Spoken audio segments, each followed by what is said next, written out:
Good morning all. കഴിഞ്ഞ ക്ലാസ്സിൽ നമ്മൾ ഡിസ്കസ് ചെയ്തത് ട്രാൻസ്ഫർ അതുപോലെ ട്രാൻസ്മിഷൻ ഓഫ് ഷെയർസിനെ കുറിച്ചിട്ടായിരുന്നു. പിന്നെ അതിൽ വരുന്ന തന്നെ ഒരു ടോപ്പിക്കാണ് difference between transfer and transmission of shares. അതിൽ ഫസ്റ്റ് ഡിഫറൻസ് എന്ന് പറയുകയാണെങ്കിൽ ട്രാൻസ്ഫർ ഓഫ് ഷെയർസ് എന്ന് പറയുന്നത് വോളണ്ടറി ആണ്, അതായത് സ്വമേധയായിട്ട് ചെയ്യുന്നൊരു ആക്ടിവിറ്റിയാണ് ട്രാൻസ്ഫർ ഓഫ് ഷെയർസ് എന്ന് പറയുന്നത്. ഇത് ഒന്നെങ്കിൽ ഷെയർ ഹോൾഡർ സമ്മതപ്രകാരം അയാളുടെ താല്പര്യത്തോടു കൂടി ചെയ്യുന്നൊരു പ്രവൃത്തിയാണ് ട്രാൻസ്ഫർ ഓഫ് ഷെയർസ് എന്ന് പറയുന്നത്. എന്നാൽ ട്രാൻസ്മിഷൻ ഓഫ് ഷെയർസ് എന്ന് പറയുന്നത് ഇൻവോളണ്ടറി ആണല്ലോ.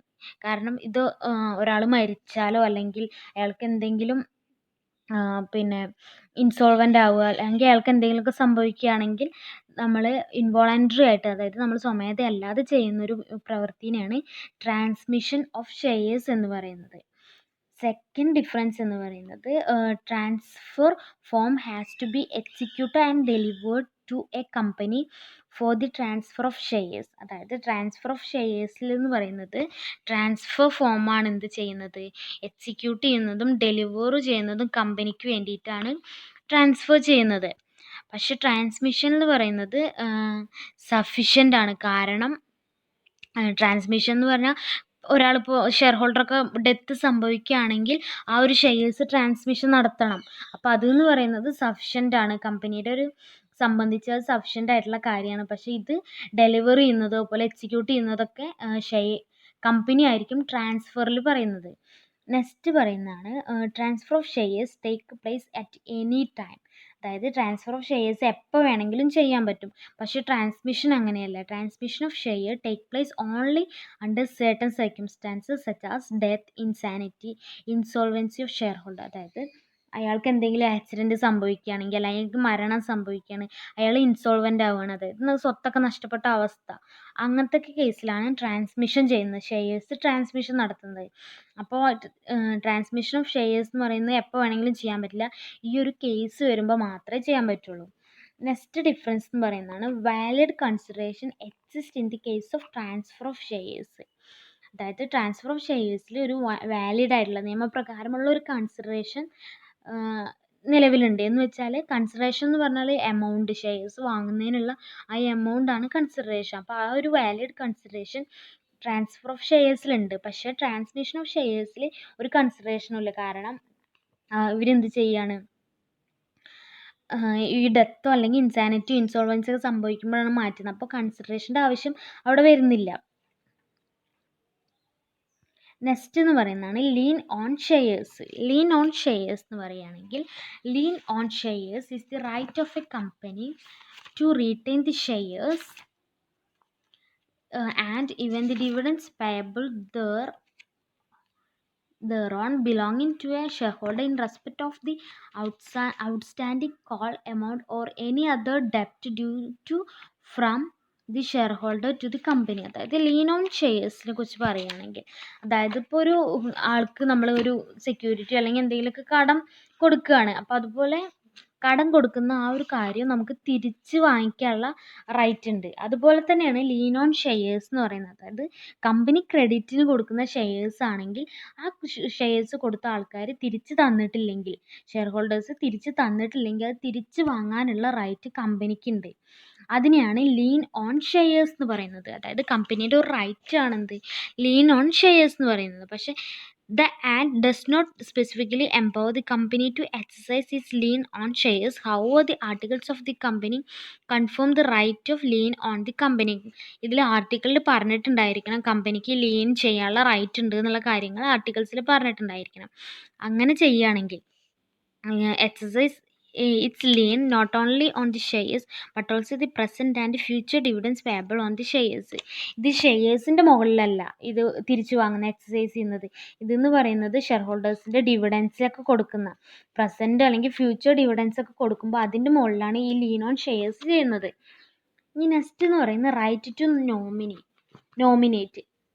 നോമിനേറ്റ് ചെയ്യാനുള്ള റൈറ്റ് എങ്ങനെയാണ്? According to section 72 of the companies act, every shareholder of securities of a company may at any time nominate any person to whom his security shall vest in the event of his death. Such nomination shall be made in the prescribed form stated in Rule 19(1) of the Companies Rules 2014.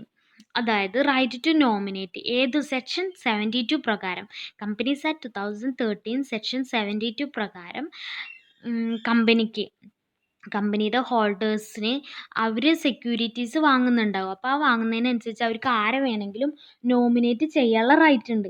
അങ്ങനെ nominate ചെയ്യാൻ ഈ nomination prescribed ഫോമിലായിരിക്കണം.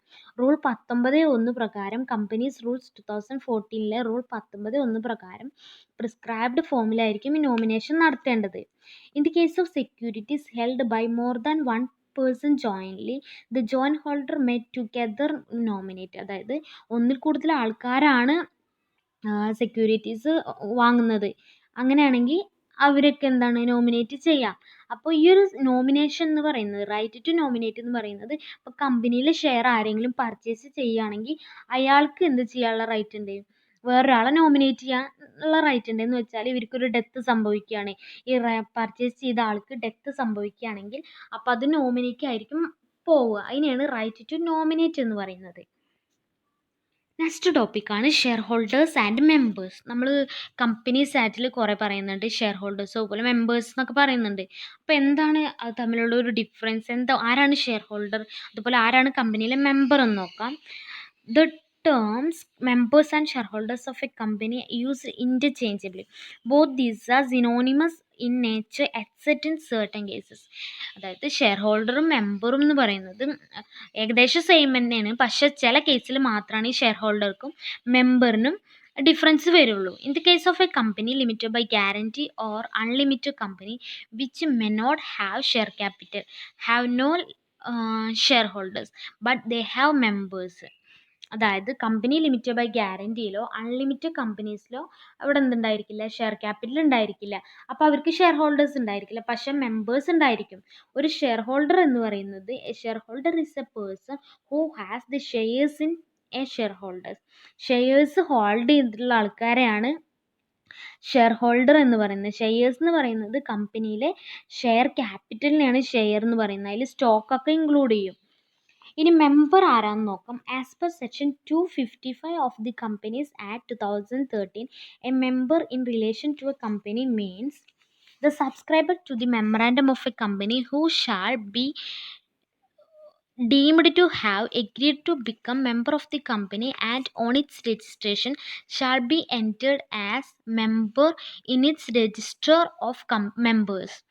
അതായത് member 2013 companies act പ്രകാരം section 255 subscriber, company memorandum of കമ്പനിയിൽ subscribe ചെയ്തിട്ടുള്ള ആൾക്കാർ അവർ agree ചെയ്യുന്നുണ്ട്, agree to become member of a company.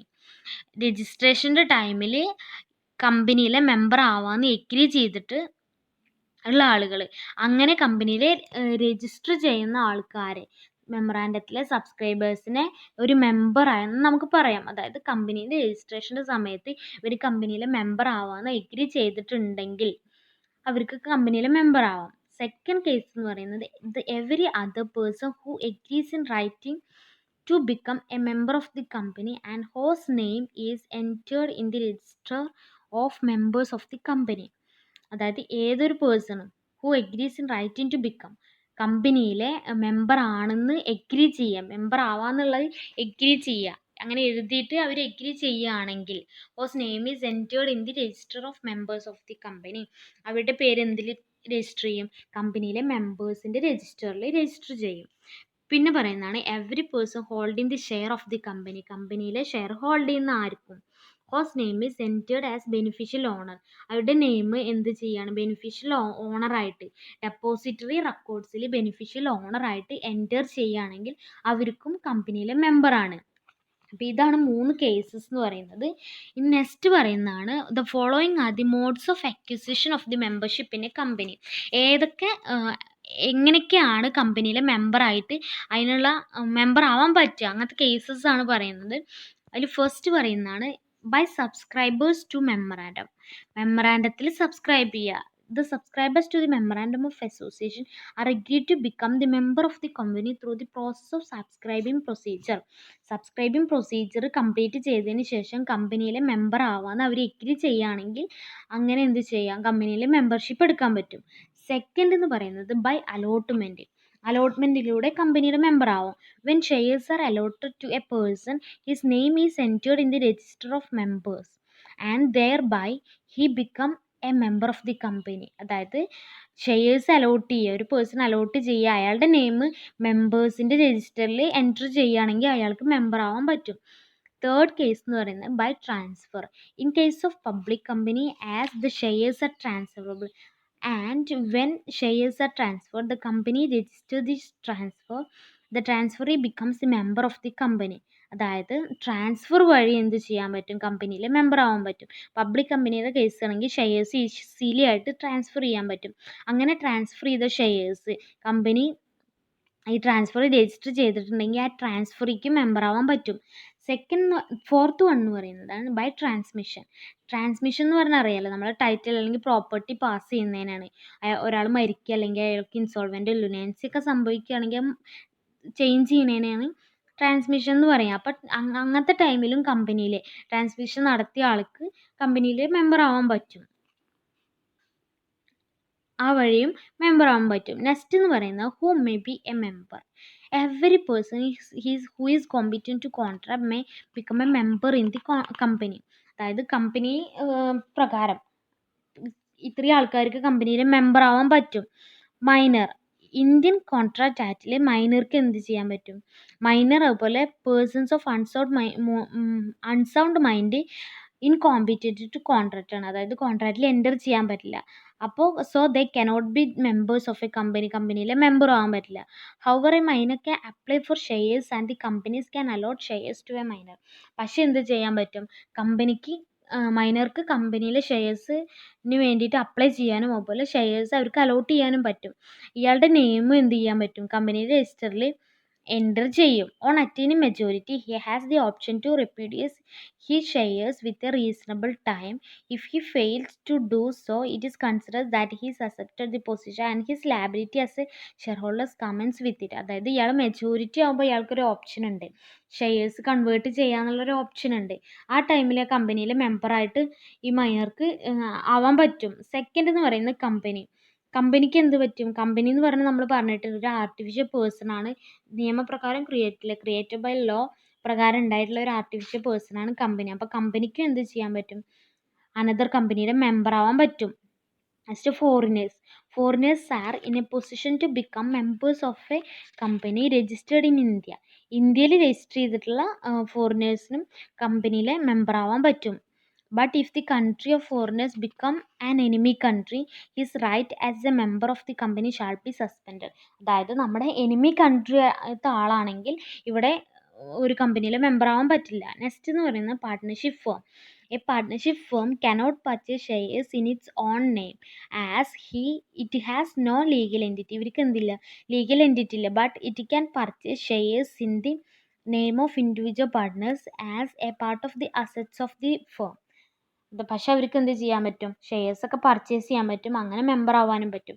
Next പറയുന്നതാണ് trade unions which are registered can held shares in A company in its on name. അവരുടെ സ്വന്തം നെയിമിന് തന്നെ കമ്പനിയിൽ രജിസ്റ്റർ ചെയ്യാൻ പറ്റും. നെക്സ്റ്റ് പറയുന്നതാണ് ടെർമിനേഷൻ ഓഫ് മെമ്പർഷിപ്പ്. എങ്ങനെ ഈ മെമ്പർഷിപ്പ് ഒഴിവാക്കാൻ പറ്റും, ടെർമിനേറ്റ് ചെയ്യാൻ പറ്റും. A persons to be ceases to be a member of the company by transfer, forfeiture, surrender of shares, by death, on winding up of the company and otherwise in accordance with the provisions of the company's articles of association. അതായത് കമ്പനിക്ക് എന്ത് ചെയ്യാൻ പറ്റും, termination നടത്താവുന്നെങ്കിൽ shares forfeiture ചെയ്തിട്ട് അല്ലെങ്കിൽ ഒരു membership close, ഇപ്പോൾ ഒരു മെമ്പർക്ക് കമ്പനിയിൽ മെമ്പർഷിപ്പ് ക്ലോസ് ചെയ്യണമെങ്കിൽ അയാളുടെ ഷെയർ ട്രാൻസ്ഫർ ചെയ്യുക, അല്ലെങ്കിൽ ഷെയർ ഫോർഫീച്ചർ ചെയ്യുക, അല്ലെങ്കിൽ സറണ്ടർ ചെയ്യുക, അല്ലെങ്കിൽ അയാൾ ഡെത്ത് സംഭവിക്കുക, അല്ലെങ്കിൽ കമ്പനി വൈൻഡപ്പ് ചെയ്യുന്ന സമയത്തൊക്കെ ഈ provisions of articles of association provisions പ്രകാരവും കമ്പനിയിലെ മെമ്പർഷിപ്പ് അവർക്ക് ടെർമിനേറ്റ് ചെയ്യാൻ പറ്റും.